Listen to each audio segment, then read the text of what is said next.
Hello students, welcome to Legacy IAS Academy. In this video, we are going to discuss about a big news coming from the Middle East region of the world, where for the first time Benjamin Netanyahu has hinted that he is open to end the war over Gaza Strip against Hamas.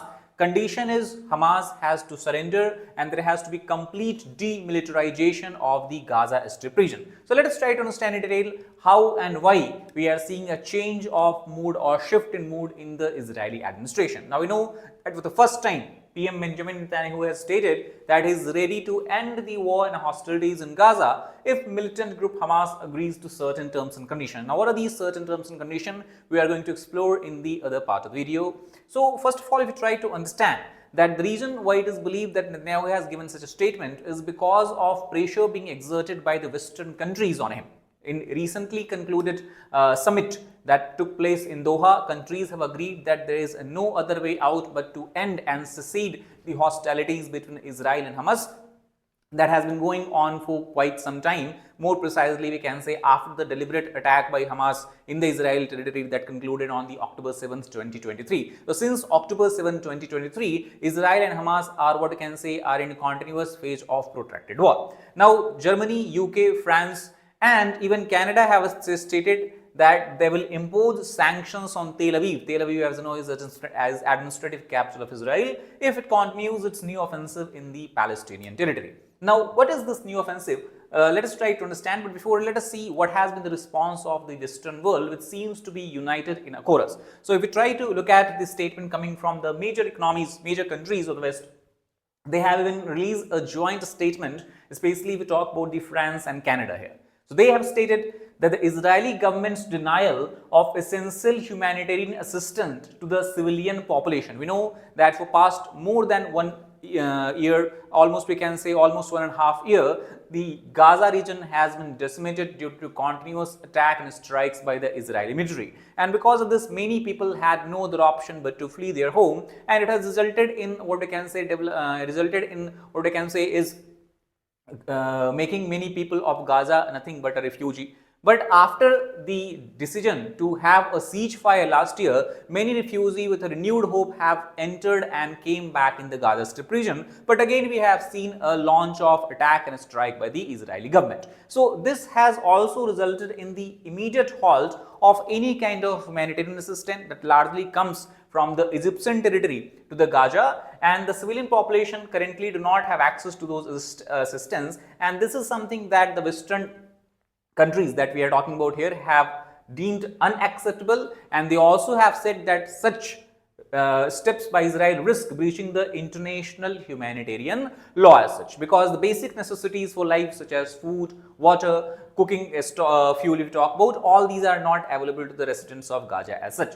Now in this context, very stern remark has come from the president of France, that is Emmanuel Macron. He has stated that we firmly oppose the expansion of Israeli military operations in the Gaza. The level of human suffering is intolerable in the nature. In the lead up to the June 18 conference in New York, we must all work toward implementing the two-state solution. Now in June of the year 2025, on the 18th of June, there is going to be a conference in New York. So before that, he has discussed about implementing the two-state solution. Now this also has been the general consensus among the most of the members of the United Nations, and even we talk about India's general policy toward this region has been recognition of a two-state solution. In simple terms, two-state solution recognizes that both Israel and Palestine have right to exist, and both countries should work toward such kind of settlement where both communities, both countries can exist together. And this is something which we see is not being accepted by the Palestinian groups such as Hamas, who believes that the entire region which currently makes up Israel belongs to the Arabs, and that is why they want to create a Palestinian state. And many times you might have seen they use the statement from the river to the sea to explain the territory of Palestine. River is the Jordan River in the east and sea is the Mediterranean Sea in the west side. Similarly, Israel also have not shown any kind of intent in recognizing a two-state solution, and this also is understandable by the fact that Israel always faces a threat or an imminent threat of attack if Gaza and the Hamas become more powerful in nature, especially in the context, in the terms of military capabilities. Our joint statement, France, UK and Canada, on the situation in Gaza and the West Bank is something that is available there. So basically they have recognized that there is urgent need to intervene as the rights of the civilians in the Gaza Strip is being not, being fulfilled, and also the Israel's next step to launch another counteroffensive is not not in the spirit of international law as such. Now, obviously, Israel also has given a strong reaction against such a statement for the Western world, where it has criticized, especially talk about the PM of Israel, Netanyahu, who has criticized the leaders of London, Paris and Ottawa for threatening to sanction the country against its offensive in Gaza and demanding a Palestinian state. So, as we have discussed, the solution toward a two-state solution, a two-state resolution is Israel is against, and as we can see that any kind of cessation of hostility, Israel has given a stern reaction against that. So Israeli PM that time has said that the leaders are offering a huge price for the genocidal attack on Israel. Now look at the term that is being used here. Genocidal attack is how Israel deems or this beliefs is the kind of attack being originating from the Gaza Strip, largely led by the Hamas fighters. Genocide, as we know, is generally a term that is used to refer to a mass killing that is being done on the basis of ethnicity, on the basis of nationalities, and the end goal of genocide is largely to decimate and destroy an entire nation state or entire ethnic group as such. So that is how the attack by Hamas is being seen in Israel as such. Now, the PM of Israel, they also have released a statement on the social media platform X that the war can end tomorrow, obviously because they feel that if the Western world try to impose sanctions on Israel, it can be catastrophic and damaging to its economy as such. Plus, the loss of support from especially big powers like US, UK will also harm the national interest of Israel and even its defense capability as such. So, the war can end tomorrow if the remaining hostages are released. Conditions are put forward now by the Israeli government that hostages have to be released. As we know that on the October 7th, 2023, when Hamas launched a surprise attack in the Israeli territory, it led to a killing of more than 1,200 people and kidnapping of about 251 different people from the Israeli territory. Some of these are men, some of these are women, some of these actually have served in the military, but a lot of civilians also have been abducted by the Hamas fighters or Hamas terrorists, we can say. So, if Hamas releases all the hostages, if it lays down its arm, its murderous leaders are exiled. If you talk about the leaders of Hamas, a lot of the top commanders of Hamas have been neutralized and killed by the Israeli attack in the last years.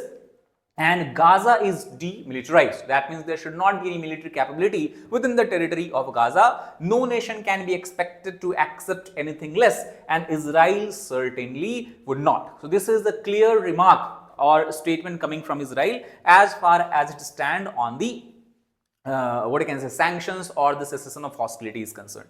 Now, what actually has propelled such a stern and strong reaction by the Western capital? Let us try to understand this. So, actually last Monday, PM Netanyahu had announced plan that Israel would take over the entire Gaza. Now, see, you have to understand the political situation of Israel here as well, because Israel, if you talk about Benjamin Netanyahu, his government is being supported by a lot of right-wing political parties, and most of the leaders of these right-wing political parties are a firm believer in decimation and destruction of Gaza, and basically they want to have a complete control of Israel over these areas, at least a military dominance of Israel over these areas, so that in future no attack can originate toward Israel from this area. And that is why when Netanyahu in the earlier January and February had shown a willingness to sign a ceasefire deal with Hamas, these leaders have withdrawn their support from the Netanyahu's government, and that has risked the toppling of the Netanyahu's government in Israel as such. So again, Netanyahu is trumpeting that we should have another counter-offensive, another attack against Hamas,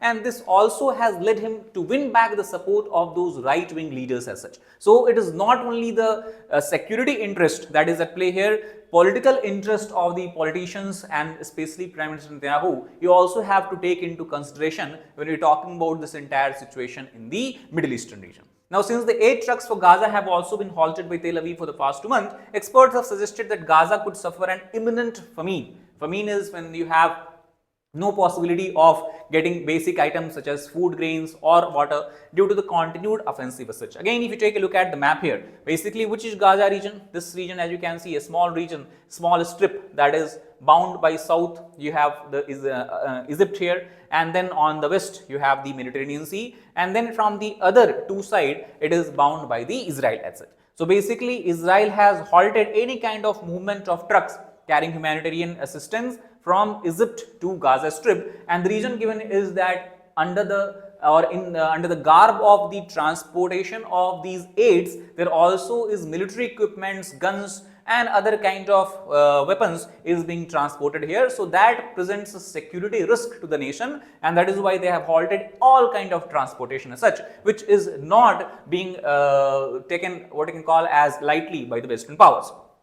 Now, as we have discussed, three conditions have been given by Israel. First of all, as we can see the photographs of the many hostages that were taken by Hamas. Many of them have been released in the early months of this year when the ceasefire agreement began to take shape. At least the first phase of ceasefire agreement has already taken shape between Israel and Hamas, and still there are several hostages that are under the what you can call as under the control of Hamas. So the remaining hostages have to be released. Now here Hamas also has said that they will not release all the hostages unless and until there is a guarantee of permanent ceasefire by Israel. However, Israel has shied away from promising any such things as such. Now Hamas lays down its arms, Hamas murderous leaders are exiled, Gaza is demilitarized, that is in the best interest of Israel as such. This is a war of civilization over barbarism. That is what Israeli government is saying, that the attack, the kind of attack where not only military installations and leaders were targeted, but you have the innocent civilians that are being captured and killed. So that is nothing but a brute example of barbarism,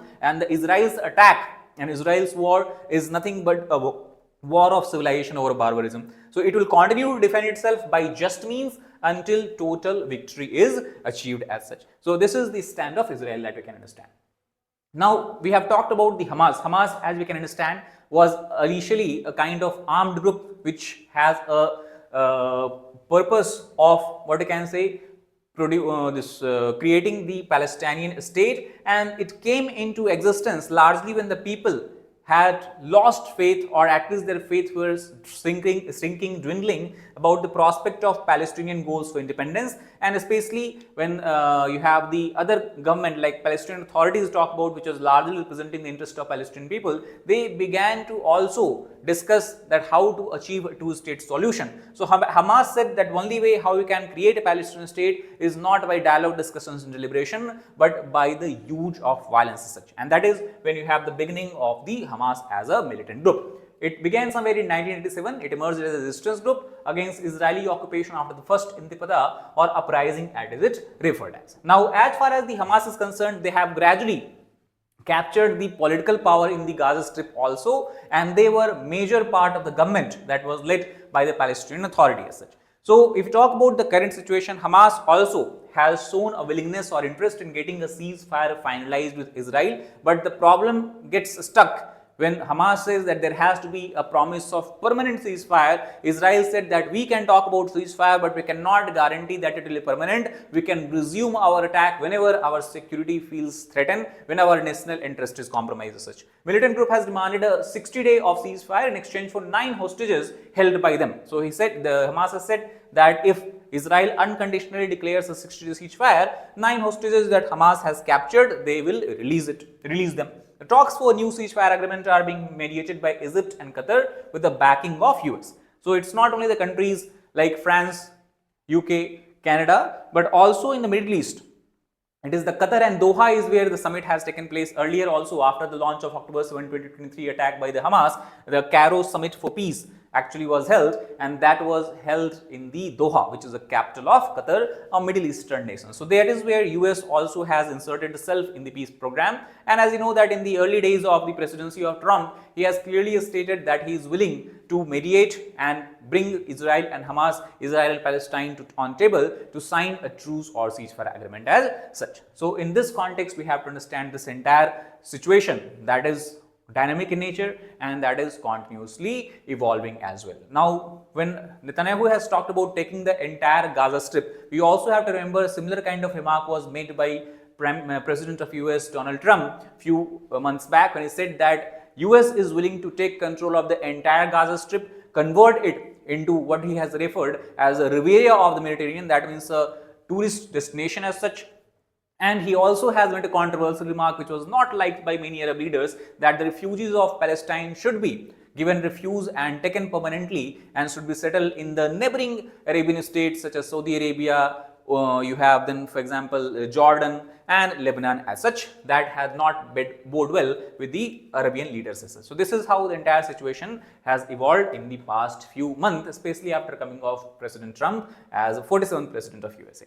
So that's all about this particular video. I hope you got the idea behind the current conflict or diplomatic rift that we are seeing developed between Israel and its supporters like Western countries, and also how Hamas fits into this entire discourse as such. So that is all about this particular video. If you like the video, please hit like button, share it with your friends, subscribe to the channel for more such content. Thank you very much.